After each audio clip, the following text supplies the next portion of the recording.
If you had to choose between keeping all your toys or keeping your TV set, which one would you choose? The TV set. The TV. The TV. If you had your friends or give up your TV? My friends forever. My friends.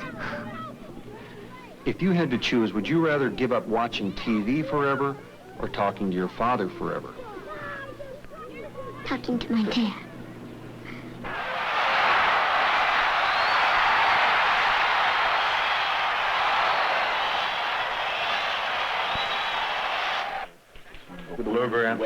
Pretend you don't know who this is. Who is this? This is NBC Nightly News. The energy future will not be pleasant for you or for me or for other Americans. You're gonna get it, Raj. Why don't you shut your face? Now don't you talk to your sister like that. Yeah, don't talk to me like that. Why don't you shut your face? In most American homes, the television set is on more than 5 hours a day. It entertains us, informs us, sells us. Since we watch it so much, we think we know all about it and take it for granted. Most of us can't imagine what life would be like without it. A Minneapolis television station decided to find out. WCCO-TV called families in the area and offered each of them $500 to give up television for a month. More than half refused. Of those who finally agreed to try, all were heavy television users. At the start of the experiment, a TV repairman was sent to each house to disconnect every set. WCCO's cameras were there. This is gonna hurt. Oh, boy. Where should we go now, Melissa? In the summertime, it'd be easy. It'd be a piece of cake. Get. But I got a feeling it's gonna be a long 30 days. A long 30 days. It makes me nervous. It does. It really makes me nervous to know that I can't go turn on my set and sit down and watch TV. It's really nerve-wracking. Well, the first week was bad, you know, because the kids are used to it and everything. But now I don't think it's going to be beyond that much. I'll be thankful to have it back, I'm sure. Very thankful. Well, then again, maybe I won't. Maybe I'll get used to it and find other things to occupy my time. That could be, too. You never know. I don't think the chances are very good, but... We've been, bored enough at times where we actually went over to our mother-in-law's house and got some old catalogs, you know, Christmas catalogs and stuff, just to sit around here and go through looking at the catalogs for Christmas stuff, you know, just for something to do. It's getting hard to find any more stuff to do. Scott, my 9-year-old, just the other day said, I suppose when we hook up the TV again, we won't be playing games like this anymore, because we didn't do much of it before. The 2-year-old, you know, 2.5-year-old Daniel, he just loved to play trucks, Dad, you know. Never asked me before. For some families, living without television meant more time together. Then you stop and say hi to me, okay? Here we go. Hi, mister. For most, however, the long month without TV took its toll. It was awful. It was, and I would never do it again. With the month finally over for the families in Minneapolis, television returned. None of the families could have predicted the impact of living without it. Why? What is it about the way we watch television that makes it so hard to give it up? You know, television, like water for the fish, has become an environment rather than a series of individual program choices and acts. And people say, you know, they watch television rather than specific programs sometimes. And when they say people get what they want, it's a lie, really, because they get what they get. You know, they want television, and they get whatever somebody decides to put on it. And if you took all of the stuff off television now that's on and put something else on, either worse or better, they would watch that because that's what they'd get on television. Television has become something all of us share, whether we realize it or not. It reaches us wherever we live.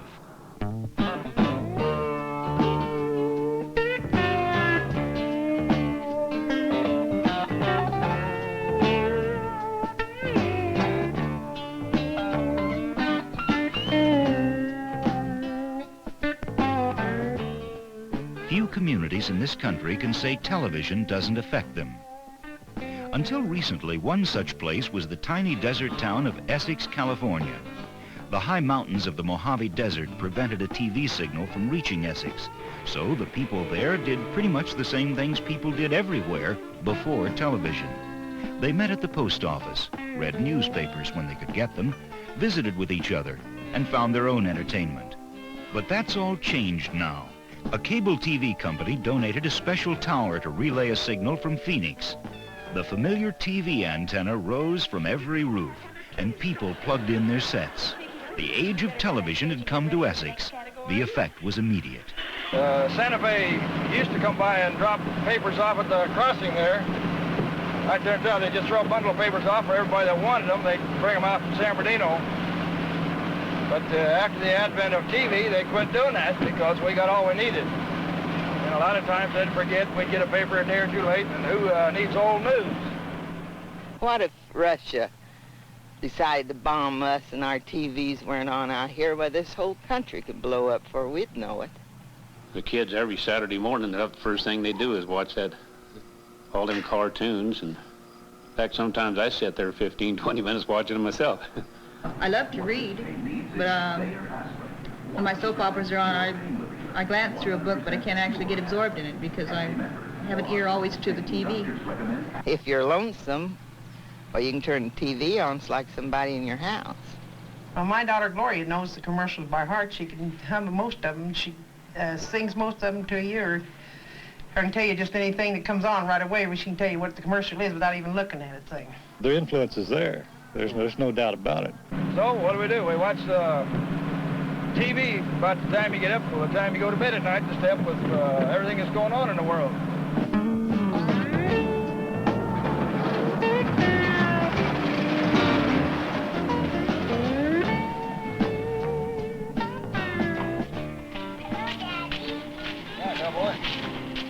Now people in Essex see the same programs, watch the same news, laugh at the same jokes as everyone else in the country.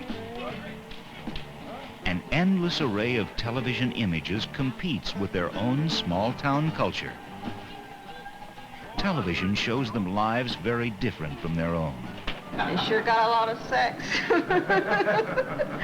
I don't know, they're always kissing somebody's neighbor, and we don't do that around here.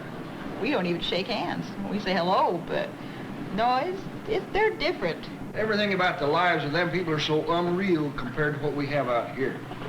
It's just, it seems fantastic that anybody can live and do the things that them people do. Well, there's one program, that Chips, that Eric Estrada, and the young gals kind of go a little bit crazy over him. I guess he's a pretty good star, and I've watched Chips. It's a good program. I don't think they could make Chips #1 TV program that they have if they showed it the way it was in real life, because you're watching a program where they have to get everything into it within a specified time, and they're trying to sell it to the public. If the people in Essex are sold on television, it's more than just the cop shows or the sitcoms or the soap operas. Beyond the mountains in every direction is a world worth knowing about. Television connects them to it and makes them a part of it. This gives us another dimension to our lives. News coverage is great. It's the only way you know what's going on outside, away from here, is through the world news. I could have a big war somewhere, and we wouldn't know it if we didn't have the TV to see what's really going on. Long-range Israeli artillery, sending shell after shell into southern Lebanon. This was the fourth straight day of fighting. It began Sunday with a Palestinian guerrilla attack on an Israeli coastal town. Television news is very, very good at what we call the transmission of experience. We can show you a politician with tears in his eyes when he's lost a race. We can show you a war. We can show you a flood or a hurricane in ways that newspapers and magazines cannot do. Where television falls short is in the transmission of fact. TV news is considered by many people to be an illustrated headline service, which is just fine. Many people rely on television news. It's important, however, to compare TV news to print news. It's important to look at the objectivity in television news, to discuss why certain stories are selected, to consider the depth and length of reporting, to consider the structure of a news program or a news report. We put stories at the beginning of the program very often because we think they're important news, but also because they have very strong visual impact. We are a visual medium. We're very good at sending pictures through the air. The staff decided that Babcock and Wilcox nuclear plants should be shut down. Mr. Carter's visit to New Hampshire is the unofficial start of his 1980 primary campaign here. The bomb exploded in the center of Salisbury's business district. After brushing Florida's east coast for hours, Hurricane David finally came ashore this afternoon. When you think that on a winter's evening, about something on the order of 50 million Americans watch one of the three network television news programs in a country our size, that is a powerful medium. Television is the massest of the mass media. I mean, we have no other medium to compare it to. If you hit and reach, let's say, 10 million homes in America, which is a vast number of homes, that would be considered a failure in commercial television today. The ratings would not be high enough and you'd be dropped. In television, you have to consistently have an audience of 20 million people. Now, what happens in those circumstances, especially when you're dealing in limited formats, 30 and 60 minutes, is that you have to make everything very simple.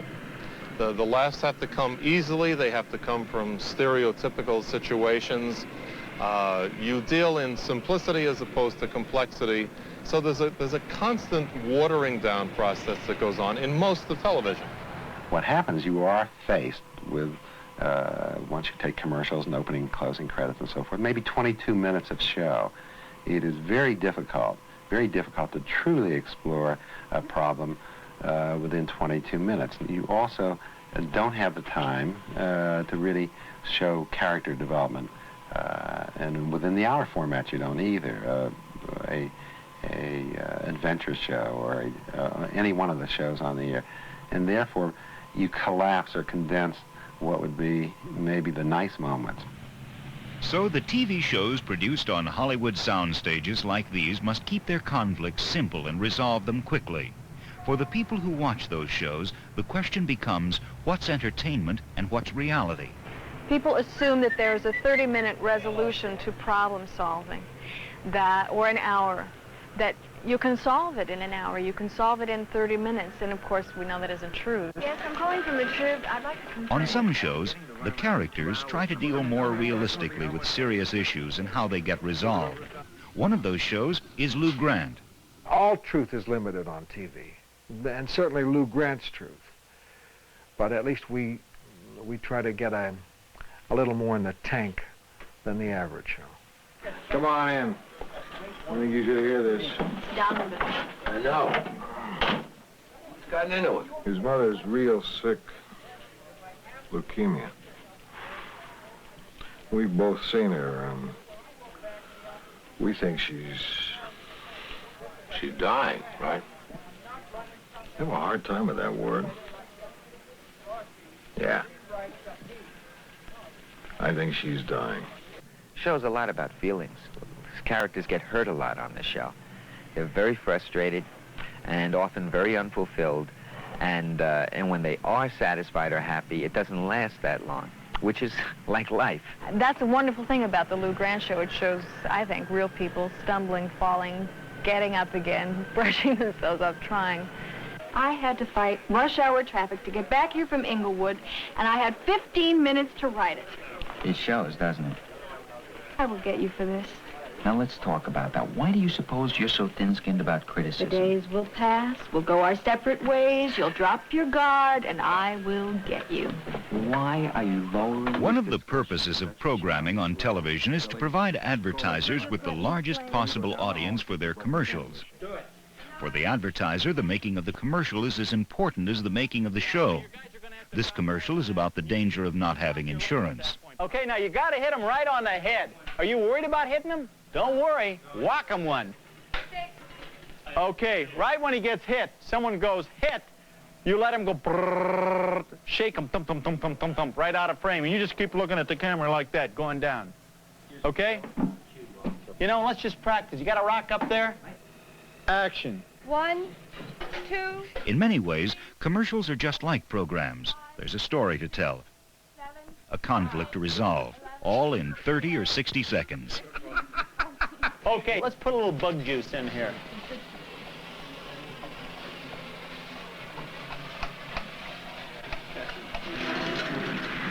At the country companies, we know most people are sometimes too busy to think about insurance. I'll get to it eventually. But yet, nearly every reason for not thinking about insurance is the very reason you should. There is a kind of television without commercials, public television, where the purpose of the programming is different. My guess is the public television educates more. That's a dangerous phrase to use because it makes it sound like public television is something that's good for you to watch, like the bad-tasting medicine. And the fact that public television has gotten so much better and has so much that is entertaining, which does not mean it isn't educational,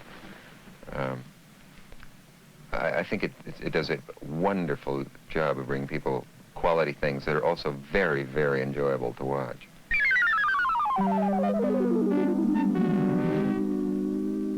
I'm Bill Moyers. On any one day in this country, there are about 15,000 women serving time in jail.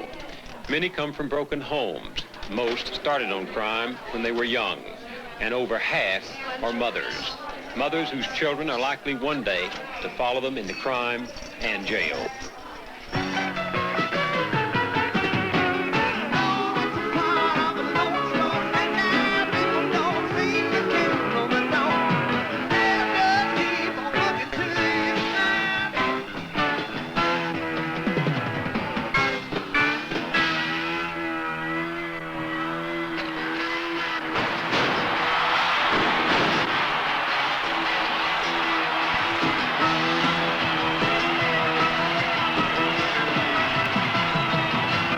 Wondering, and my grandmother was wondering too, if the Robesons came from North Carolina, because the Robesons had a plantation there. And I said, Dean Robeson, my father didn't just come from North Carolina, he escaped from North Carolina. We needed you. The Negro people need the great ones like you. We owe a place to those who come after us. We owe them a place. Will I be the next ex-nigger of the year? No! They'll not do that to me. I'll not be found staggering through Harlem, chasing a ghost of what I might have been. They'll not do that to me.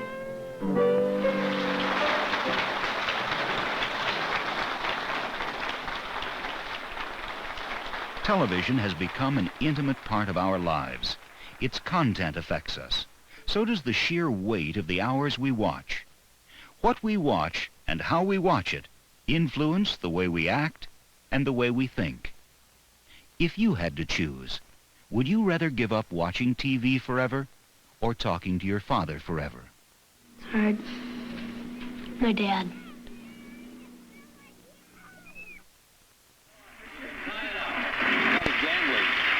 What do you think?